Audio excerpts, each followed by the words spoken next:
Hello, hello. Welcome, welcome. Today, I get to talk with you about the 5 most common beliefs that are keeping you from getting the body, energy, sense of well being, overall health that you want. These 5 common beliefs are what are standing in your way. And so we're going to jump right into them. And the reason this is so important to understand is because often the biggest challenge standing in the gap between where you are today and where you want to be is not just knowledge. You probably have more head knowledge than you even understand or give yourself credit for, but it's actually the beliefs that you hold, the beliefs that you hold about the knowledge you have, the beliefs you hold about yourself, the beliefs you hold about God's word and his truths, the beliefs that you hold about your current circumstance, and the list goes on. And these apply, you can apply the same framework, the same concept to really any aspect of life. But I'm going to talk to you today specifically about how this shows up in your quest to get that body that you want, that you feel amazing in your quest to be able to have energy at high levels, regardless of how crazy the day might seem, whether you're building that empire yourself, your kingdom business for impact, or you're helping somebody else. Each role is critically important, and you were created on purpose with a unique and greater purpose. So in order for you to show up and discover and deploy it in service to other people in a way that honors God, you, sister, get to be at your best. If you are not familiar with me, because we're streaming on a couple different platforms today, I am Coach Rebecca Tabert Contreras, and I work with Christian women entrepreneurs and executives to help you lose weight for the last time without giving up your favorite foods or spending hours in the gym. And we take a holistic approach to this, sister. But again, today we're going to focus on specifically these 5 beliefs. And then I've got some amazing opportunities for you at the end of today's training. So make sure that you stay till the end. Fair enough? So I'm also using StreamYard to come to you today. So if I miss your comment live, then I promise I will circle back. I've got a couple screens open so that I can make sure that sound looks okay and all that good stuff. So I'm just going to check that right now. Yep, sounds, hey, Natalie. So I can somewhat see comments on our private community. If you're on YouTube or you're in my main page, you're welcome to enjoy and join our conversation inside our private community, Faith, Fitness, and Freedom for Christian Entrepreneurs. I'll drop a link later on, but let's dive into this right now. So and also quick caveat, because we are streaming to a couple different platforms, just so that you know that I have a heart for you no matter what walk of life you are in. I am a former atheist, overweight corporate girl turned Jesus loving, fiercely fit, and I've been an entrepreneur for 13 years now. The reason my community and my current programs are specific to Christian women entrepreneurs and executives is because I know that I'm uniquely skilled to help them in this way and be able to integrate biblical principles. Fair enough? So with that, let's dive in. So we talked about the beliefs are the critical element, right? And as God's word tells us, for as a man thinks in his heart, so is he. That is Proverbs 23:7. I think a lot of us can quote that verse. A lot of us are familiar with that verse. And to be honest, it is one of my favorite verses, one of my life verses. And yet even I continually discover and recognize beliefs that stand in my current gap in any aspect of life. A common term might be limiting beliefs, right? And these limiting beliefs or this gap is an evolving process, no matter where you're at. If you're in entrepreneurship and you're at 6-figure months and you want to get to 6-figure, what was my analogy just went wrong. You're at 5-figure months and you want to get to 6-figure months, right? Or you want to get to from 6-figure years to 7-figure years, right? The gap between where you are and where you want to be. You're in health and fitness. You are currently making all the things happen. This is the beauty and what I get to do, right?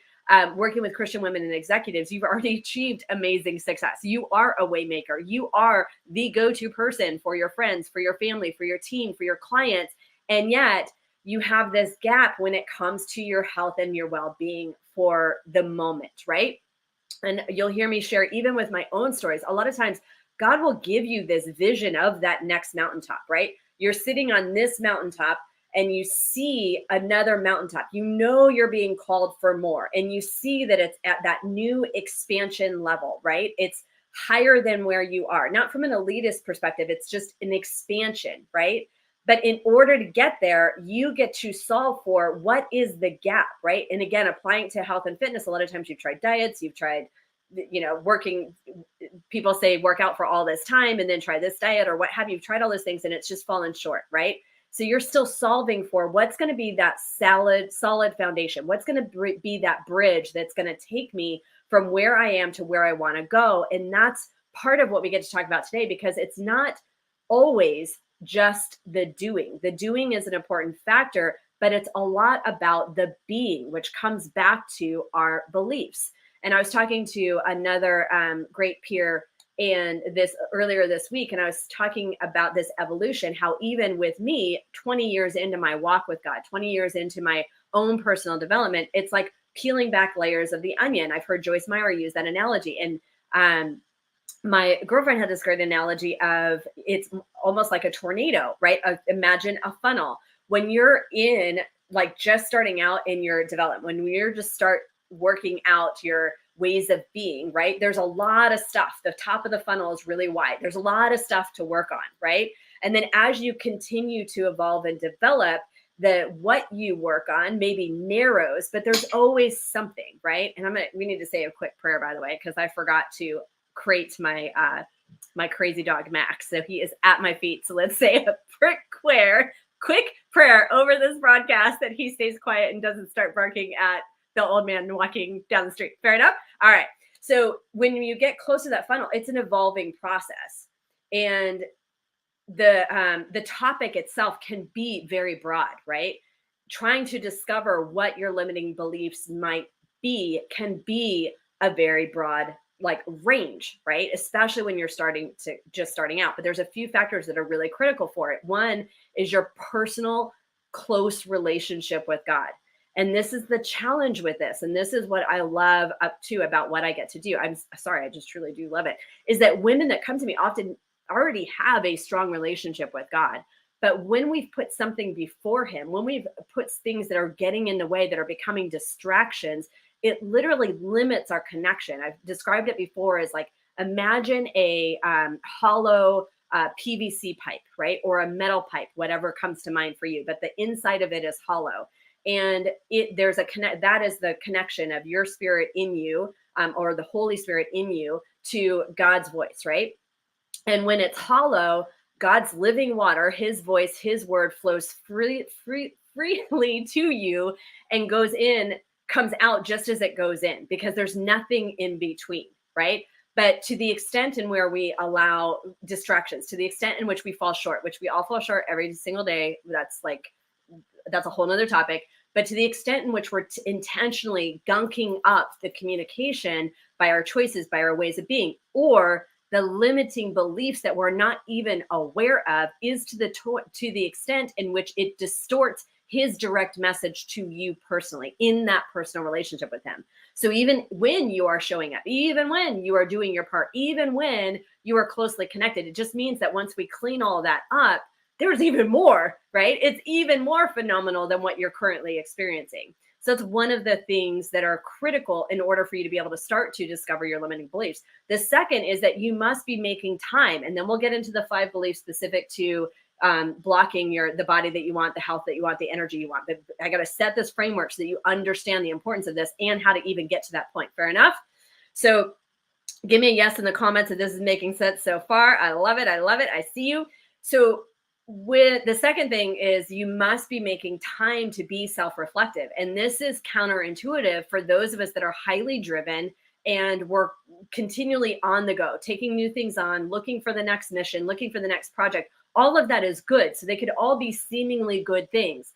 And also being able to create that time to be still and rest in Him, not only in God's word, not only in communication with Him, but really being self-reflective.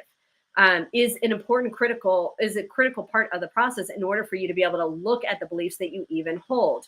You also must, the third thing is you must continually evolve your level of self-awareness. And the fourth point to this is that oftentimes discovering your own limiting beliefs on your own is nearly impossible, because being able to identify the thoughts that no longer serve you are often only done in the environment of a coach, in the environment of a mentor, in an environment of the right container.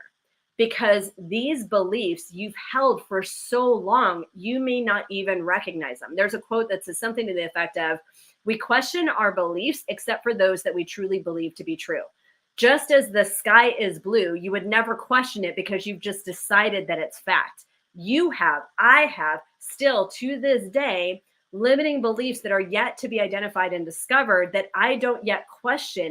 They're not in my frame of reference. They're not yet in my awareness. They're not yet in your awareness because you've held on to them so tightly for so long that you just assume they're valid. You assume they're true. And that's the lens, and that's part of what is tainting the lens in which you see life through, the lens in which you see your circumstance through, the lens in which you see the potential and possibility of your vision, right? This is the other reason why it's super important. I just finished recording a podcast. I think it comes out in 2 or 3 weeks on capacity and potential, right? Your God-given unique capacity, your God-given potential is one thing. What you're currently experiencing is up to you, right? What you're currently experiencing is a byproduct of a lot of different factors. But one of the things that is going to hinder you from being able to fully reach that greatest capacity, that greatest potential plan that He has for you, is your ability to do just this. Be able to recognize the limiting beliefs or the thoughts and beliefs that no longer serve you. They have served you in some way for a period of time. That's why you've held on to them.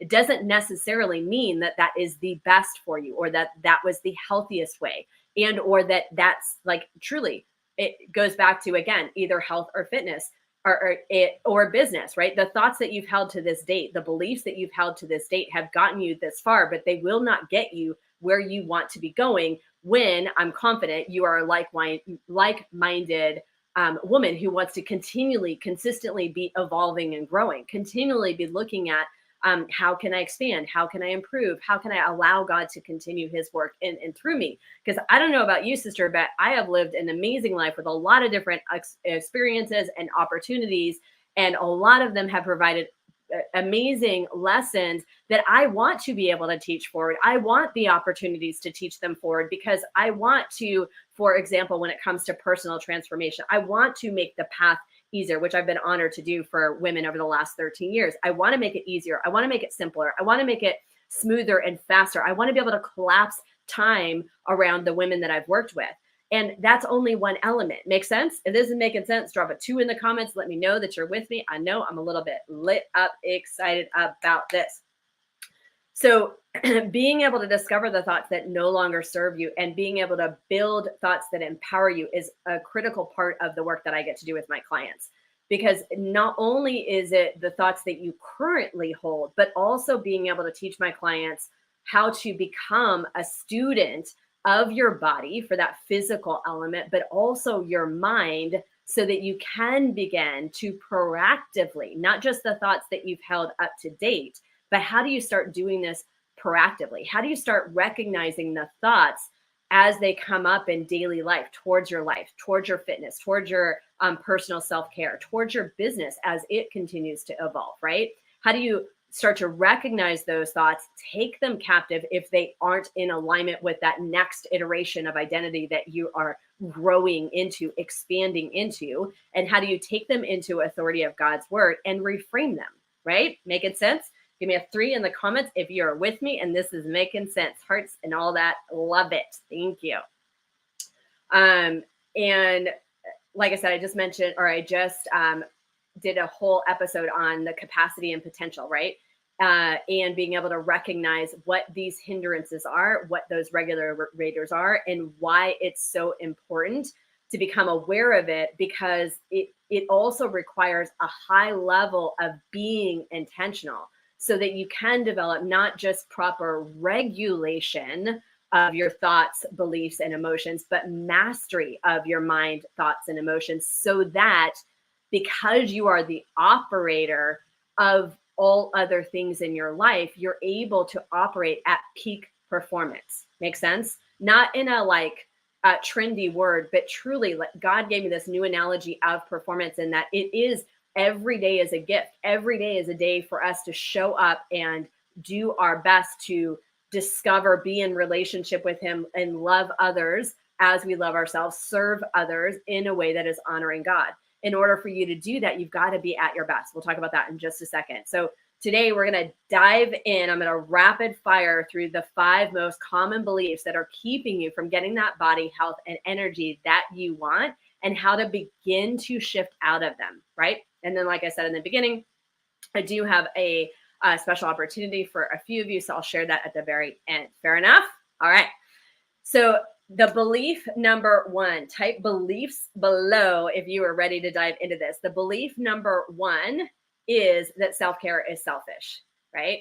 And this hits home especially for moms, but also just as like those that so many of us have this kind of servant's heart is the term that is often used. We're always saying yes to all the things. And like I teach my clients, when you're saying yes to something else, you're saying no, right? I can't remember who originally said that or where I got that from originally, but I remember hearing it somewhere. That's why I'm using that caveat. But it is absolutely true. When you say yes to something, you're saying no to something else. So when you're saying yes to all the things, a lot of times you're saying no. And there's many different reasons, thoughts, and beliefs that might roll into that. We won't have time to talk about that today. But when you are saying yes to all the other things at the expense of your own self-care, it is often tied to this old false belief that self-care is somehow selfish. And it's been perpetuated by society over the years. Society is getting a lot better when it comes to this topic, but it's still so hard-coded into us, especially as moms. It creates this almost guilt if you're making that time, right? Or maybe it's even from an entrepreneur standpoint, it's this guilt. I should be working on my business. I should be doing this. I should be helping my team with that. I should be, Johnny on the spot for my client. That's an old term too. But like you don't need to, like the world is not going to fall apart for the 30 minutes that you're spending in your quiet time, or the 30 minutes you might be spending doing a workout, or the 15 minutes you take to eat something that's good for your body, right? The world will not fall apart in that time frame. I promise you. But I'll give you a really quick, very real example. This is one of the things that I started out with 20 years ago when I went from my bottom of the shower moment. I don't have time to share my whole story today. We all have the same amount of time. I'm not going to make the time for here, but former atheist, overweight corporate girl. I think I said that at the beginning, and had a bottom of the shower moment and realized that as great of a mom as I thought I was, as uncomfortable as I was, as much as my confidence had been hindered based on life circumstances at the time, how much better would I actually be if I truly felt well? So my son, who was a couple years old at the time, became my powerful why. And as a result of that, I ended up with a body I never expected. But even more so, my daily joy was transformed. My ability to show up, because we were present, like I wasn't just making things happen. I was truly present and there and joyful and laughing and creating events and playtimes and all those things, and all greater patience, right? Being able to take care of yourself is also stress management. It is also what incrementally increases the degree in which you hold confidence, right? To be able to get from where you are now to that next mountaintop, your degree of confidence needs to shift as well. It's not that you're not confident, it's that there's higher degrees of confidence, right? It's an ever-going process, right? You gain greater patience, greater daily joy. I mentioned that. So when I first started out, I felt super guilty about taking any time away from him. It was just him and I. And so I started with videotapes at home after he went to bed or first thing in the morning. But I wasn't consistent because no one was showing up at my door if I wasn't showing up. And wasn't getting the results that I wanted. I just knew that I needed to do a little bit more. I was super intimidated to walk into a big like commercial gym, felt uncomfortable in my own skin, assumed everybody would be staring at me, had no idea what I was doing. But above all that, I also felt guilty about needing to take my son to the daycare. However, I wanted to be able to have him in a controlled environment because I felt more guilty about like having some stranger come to the house and watch him, right? And by themselves. I felt like the daycare at the gym, there was some accountability. This is the way my brain was working at the time, which is true. We like to this day, we talk about Anna. That was his first caretaker at that facility, right? Had I not gotten over that lie that it was selfish and really pressed into that, I don't know where I would be today. Those decisions literally changed the trajectory of our entire life as we have known it over the last, well, from that point, but especially over the last 13 years as an entrepreneur and now being able to help, countless other women make their own transformations that were important to them. Make sense? So let me tell you that self-care is not selfish. It is a prerequisite. You cannot give your best if you are not at your best. I know you are a super intelligent woman, so you hear that and you're like, yeah, that makes sense. But are you living it out? Do your actions actually align with that belief that you cannot give your best if you are not at your best? And if your actions do not align, what are you tangibly going to do about it? Not just thinking about it, but be about it. What actions do you take? What resources do you need to support that belief, to support the actions? Fair enough. I'm going to move on because I really want to rapid fire and wrap this up in the next 15 minutes or so. The second is having a good body or wanting a good body is somehow vain, right? Here's the reality. To the extent in which you are overweight, this is super important. So if you've been distracted or you're kind of like, okay, I hear you, self-care is not selfish, come back in because this is so important for everybody. To the extent, and it's not talked about enough. So to the extent in which you are carrying extra weight is to the extent in which you are risking disease. Whether it's 20 pounds or 100 pounds over what is best for your body. We're not talking about six-pack abs. We're talking about truly, and we're not talking about because your blood work says that it's healthy. Let's get real. Just because your blood work says you're healthy right now, that standard is not, that's like just waiting for something to happen if you are carrying 30, 40, 50 pounds of extra weight, because your risk for creating something, developing something is like in degrees greater by the extent in which you are carrying extra weight, whether it be high cholesterol, type 2 diabetes, high blood pressure, even the virus that we've been dealing with over the last couple of years. I know not very many people, there's a small population, they're starting talking about it now, but if you've been in my circles, I've been talking about it from the very beginning. This is information that is available on CDC site. It is very clear that you are at far greater risk if you are carrying extra weight of getting the virus and the risk for death. Like the statistics of nobody should have lost their life. It's horrible. And also the statistics would blow your mind. I'm afraid to tell you what they are because it's being censored and I don't want you to lose out on the rest of the information in this, but you can go look up. It's insanely high. And that knowledge was not passed on. The fact that so much of it could have been preventable by taking care of your health, right? And another quote that I got from a military friend of mine long time ago is be prepared so that you don't have to get prepared, right? Don't wait for something to show up on your blood work. Don't wait to get the virus for you to say, okay, I need to do something. Don't wait for a family member to have some sort of significant illness. That happens a lot too. It's like someone watches their parents and all of a sudden they realize they don't want to be that. You don't wait for that to happen and make sure that you follow up in action, right?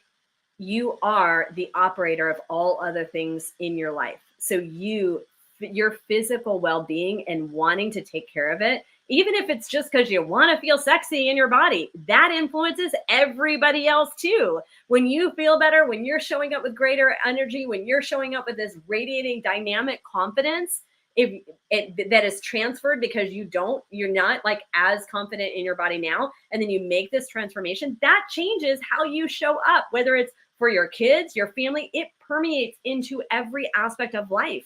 It is not vain. It is the foundation for you being able to have that platform that's really going to help you excel to that next level. Make sense? Number 3, minimizing emotional eating, right? Or saying that it's not that big of a deal, and or knowing that it's a big deal, but I totally understand that there's a lot of shame associated with emotional eating. There's a lot of shame associated with even carrying extra weight, right? And yeah, I can't go into that conversation too much right now, but because I want to stay on target here, but understand that if one of your challenges is emotional eating, if you're going to food to either avoid emotion or numb out or try and self-soothe with the food, then that food has become an idol. And for those of us that are believers in Christ, we know that we are not to put, we know logically, it's hard to put it in practice. And we all, like, I have been there. That's part of my story. We won't go into it today. So there's no judgment or condemnation. It's just the awareness. Iron sharpens iron, said from a position of love, compassion, serious empathy, knowing how hard it is to overcome it, especially when you're trying to do it on your own. And still, the reality is that if you're going to food and not going to God, then it's become an idol, and it is impacting every aspect of life. 1 Corinthians 6:12 says, some of you say we can do anything we want to, but I tell you that not everything is good for us. So I refuse to let anything have power over me. If you feel like you have cravings, that you are out of control, God's word also says that you have a spirit of self-control. So if you're not currently able to access that, something is getting out of the way, in the way.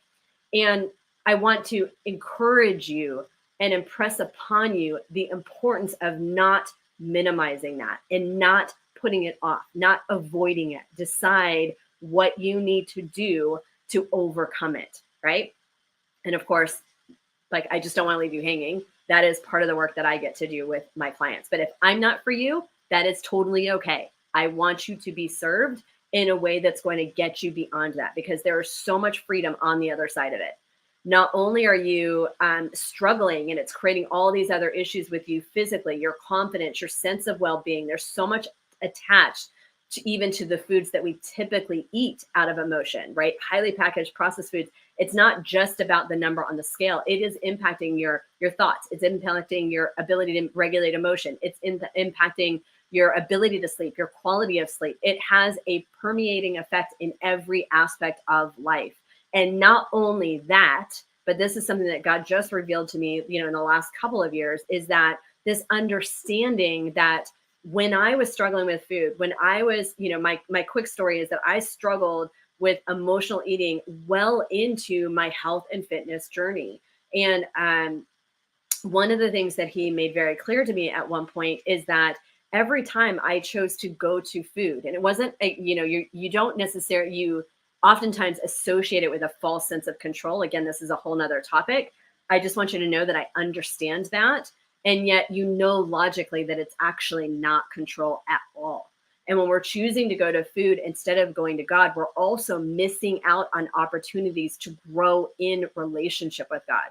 If you're choosing to go to food instead of God in those moments, you are and I know it doesn't feel like it's a conscious choice, but it is a choice to miss an opportunity to let God be that resource, let God be that comfort, let God be the source of reducing the anxiety. And therefore he is not able, remember we talked about the hollow pipe, right? And the connections and what might gunk it up. If it's gunked up because every time you turn to food, you're missing the opportunity for him to heal the very thing that is causing you to go to the food in the first place. You're missing the opportunity to build that level of intimacy, that level of knowing, that level of wisdom, that level of really being able to discern his voice and confidently step in the direction that he has asked you to step. So please, can you see how much it is affecting your day-to-day in your ability to truly discover your unique and greater purpose, develop your unique and greater purpose, and then deploy that in such a way that serves others and honors God, right? That discover, develop, and deploy is Myron Golden's term, but I love it, right? Okay, number 3, we got to fire through these. that you should be able to do this on your own. I get it. All of us high achievers think that we should be able to do it alone, right? And maybe, right?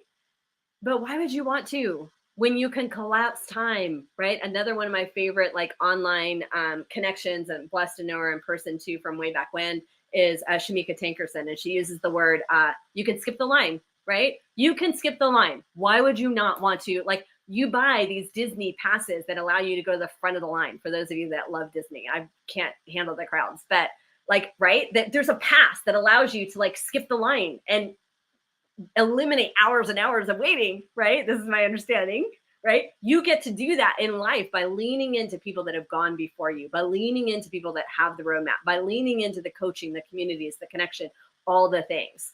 Because yes, or maybe, just really quickly, you might feel like you have a husband that doesn't understand. Maybe the husband is saying, or the spouse, I work with women, guys, so I'm talking about wives and husbands, but I've worked with enough women over 13 years. I know that there's a handful of you that feels like your husband doesn't understand when it comes to this, right? He doesn't, it's okay, right? He doesn't need to understand. He doesn't even need to agree. You're not asking for permission to take care of yourself. You're not asking for permission to get the resources, invest the time, invest the money to be able to get better. You're asking for support. You are not asking for permission. You are asking for support, because I'm assuming your husband is a good man, which means that he wants the best for you.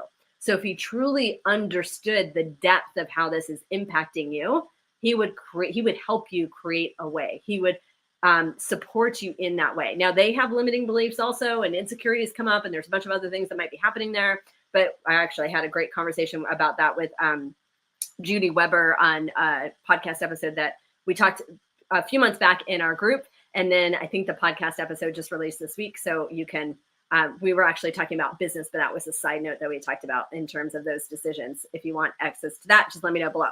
But my point is that maybe 1% do it on their own over time, right? Even with me having such a powerful why and kind of, intervention, God intervention, right? My physical transformation took 18 months. And then the work, who I am today, has developed over the last 20 years, right? Of learning how to build this. I don't know that I am yet evolved to a complete master, right? But working on this evolution of mastery in mind and thoughts and emotions, because that drives all other things based on God's word, of course. So should you be able to do it is just something that the your inner mean girl is speaking over you. Could you? Like I said, maybe, but why would you want to take 20 years if you can come in alignment with a coach, a mentor, connections, community that can help you get it done in 6 months or 12 months, depending on what your goals are, right? I don't know. Why would you want to delay your result? I don't. And I practice what I preach. I invest in I was just talking about this on an episode that I recorded this morning that'll come out in 3 weeks about being able to, it's just like I've consistently invested in myself, because you are the best investment, even when it feels stretchy, even when you're not sure how to make it all happen. When you truly set your mind on something, when you've decided that it's a must, not a want or would be nice, you create the space, you create the ways of making it happen, right? Okay, number 4. It's a generational curse. This is like a catchphrase lately, generational curse or generational trauma, or the previous word before that was, it's genetics. You hear that a lot when it comes to weight. And, or for me, even in my own walk for a little bit, I started to believe maybe this is just my cross to bear. Maybe I'll always, like, my episodes of temptation were far further and fewer between. But if I was having a season of high stress, it would still come up. The temptation would still be there. Occasionally I would give in. It might be 6 months, a year, but I still knew that I was tied to it. So I started to believe, like, this is just my cross to bear. Maybe it's just to keep me humble. Maybe it's and all of that was just lies, right? When it comes to genetics or generational, what have you, maybe, but don't allow it to be an excuse to pass it forward, to live it now and then pass it forward. Make sense? Don't let that be the reason why you can't get the body you want, why you can't feel amazing in your skin, why you can't truly radiate like daily joy, beautiful, like beauty from the inside out confidence, right? Confidence is sexy, y'all. Being able to stand in your presence without any hindrance is like phenomenal. It's attractive, not just to like men. I'm not even talking about it from that standpoint. I'm talking about to the people that you are meant to serve. They are drawn in to women that can hold their space, because we want to be, we want to be held by that. We want to have other people hold space for that. We want to be led by people that carry that sense of strength. And so this is for you. God's word says that it is for you. He never intended for you to live in a compromised state, a compromised body, a compromised sense of well-being, right? And when it comes to the whole generational thing, 99% of the time, what has become generational is what you've been conditioned to think, what you've been conditioned to carry as choices that have become habits, right? And those thoughts, those choices, and the habits, if you're not where you want to be, then they don't align with living a healthy and fit lifestyle, right? But it's not without your impact. It's not without your influence. It's not without your control. You get to control. You get to then change it, right? Because it's controllable. It's not, easy. We've been talking about that today, but because it is possible, because it is controllable, then therefore it is changeable. Not always easy, but 100% possible. Fair enough. Last but not least is I'm too busy, right? That is a belief, or like I'm too busy, or I will someday, or I will once this thing happens. I will once life settles down. I will when I'm at this point in my business, whatever it might be, right? Sis, you're not too busy. We all have the same 24 hours in a day, and it's okay if it's not something you want to address right now, but take your power back. Instead of saying it's because of these external circumstances or because things are busy, take your power back by saying, I could do that if I wanted to, but I'm choosing not to right now because it's really not that high of a priority. Whenever one of my other favorite mentors, Alex Hermosi and Layla Hermosi, but Alex used to say this more so, is that, we vote with our dollars. And that is true financially, and that is true in our time. And so although we logically say something is important to us, if we aren't taking actions towards that, the actions that are going to support us to move towards that, then something is coming up. And it might be one of the limiting beliefs, but it's not actual time. Because when you need the time, when you've decided, again, going back to must versus wants, when you've decided it's a must, you will find a way. Just like when people say like, I don't have time to do whatever, and then they get sick and they find time to be still and rest for 3 or 5 days if their body won't cooperate, or if it was a quarantine season and they had no choice, right? All right. And someday is not a day on the calendar. And the idea of I'll do it once I get to, it comes back to something is blocking you. It is not yet a priority. The chances of it being a priority when you get to that, I'll do it once this happens. Once you get to the once this happens, something else is going to happen. And you're going to say, well, I'll get to it once this happens, right? If it is on your mind, if it is on your radar now, then be in action towards it now. Don't keep putting it off, because that just doesn't happen. That is exactly how people go from I'll start Monday, I'll start next month, I'll start next year, till before they know it, 5 years has passed by, and they've spent the last 5 years still struggling with their weight, their sense of self-being. And I'm talking about very, very successful people. And yet it means they have more in them. I had this conversation with a girlfriend a while back. There's a very prominent figure who is very clearly challenged when it comes to taking care of themselves. I want to be very careful. And yet this person has had an amazing impact on other people. And she said, well, how is that an example? Because, this person has had a phenomenal influence on all these other people. Yes.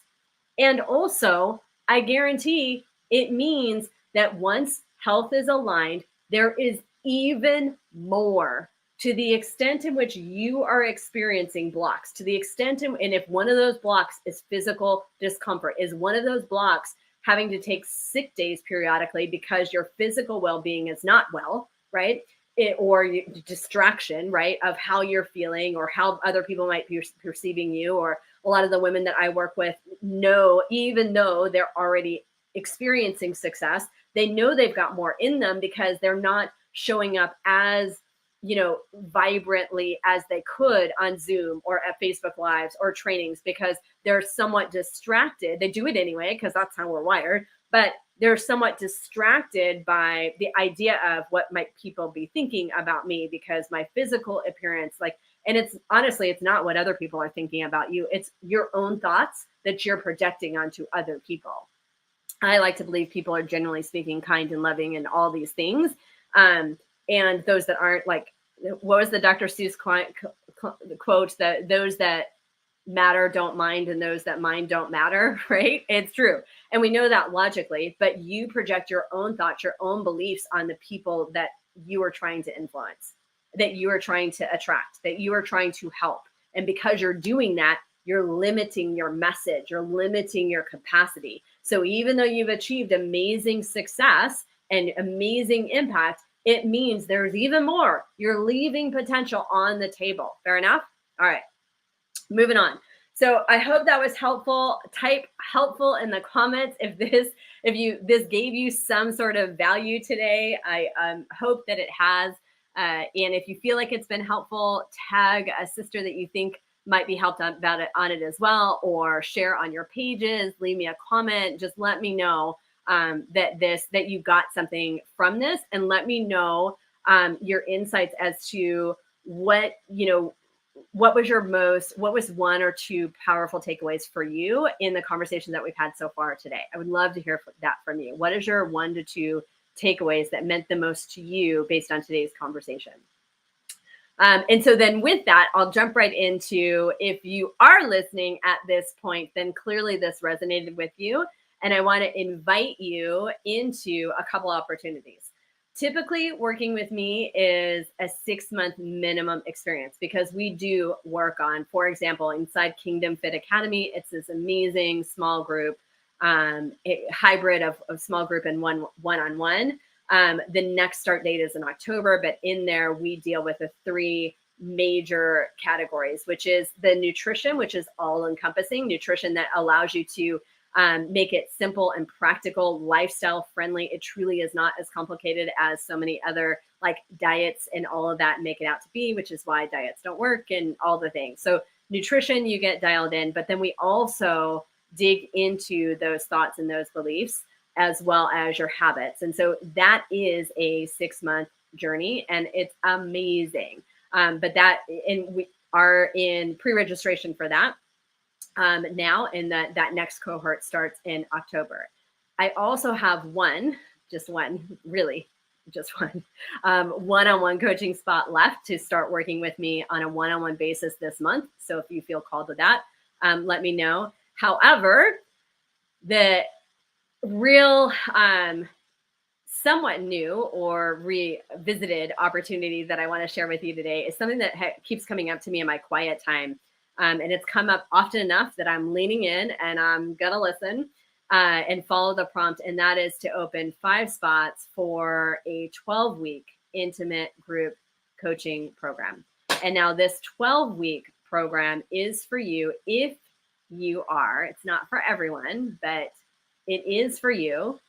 If you're still listening, chances are this resonates for you. If you are a Christian woman entrepreneur or executive who is willing to prioritize and invest your time and money into losing at least 20 pounds for the last time without giving up your favorite foods or spending hours in the gym, so that you can feel sexy and radiate a new level of radical confidence, right? You are coachable, you're willing to follow a proven nutrition protocol that is, like I said, lifestyle friendly, so that you don't feel like you have to skip date night or your date night with your sister friends, right? You'll know how to order and also how to enjoy whatever you want without the food guilt or spiraling out of control, right? You're also willing to explore the thoughts and the beliefs. So this is kind of a snapshot into a longer program where you explore the thoughts and the beliefs that have kept you repeating the same unhealthy patterns year after year, so that you can build a foundation of health that is unshakable. No more off track, on track. Truly being able to move into a position of, this is just who I be. This is my lifestyle now, right? Without feeling like it's some sort of crazy diet or something that's not sustainable. It's just a way of being that shifts, supported by being able to identify and modify the habits that led to the weight gain in the first place, so that your new habits support the body and lifestyle that you truly desire. Fair enough? So if you think you're one of the 5 women, I really am only taking 5 women for this 12-week intimate kind of, I wanted to say experiment, right? But it's more than that, right? This 12-week intimate experience. If you want to be one of the 5 and you think that that might be for you, and or you're interested in the last one-on-one coaching spot, type coaching below. I'll send you a DM. So type coaching below if any of this really is resonating with you and you're just like, oh, you just know. Like, you're not sure about the details and all of that. We'll talk more about it, but you just are feeling this call to connect and talk further. Then this is who I'm talking to right now, right? If that is you, if you feel this pull to jump on a connection call with me and really kind of discover on this call, we'll talk about your specific goals, so I can learn your specific goals, the challenges, what you've tried in the past, what hasn't worked for you. And from there, determine what your goals are, your long-term goals are, and we'll decide whether or not, and if and how I can best help you into that next iteration of possible potential for you, for your health, your well-being, who you are as a Christian woman, entrepreneur, or executive. Fair enough? So if that's you, type coaching below, or just send me a DM if that makes you more comfortable, and we'll start there. Fair enough? All right, guys. I hope that you enjoyed today's conversation. I will circle back to look at the comments and respond. I love you guys, and we will talk soon. Bye for now.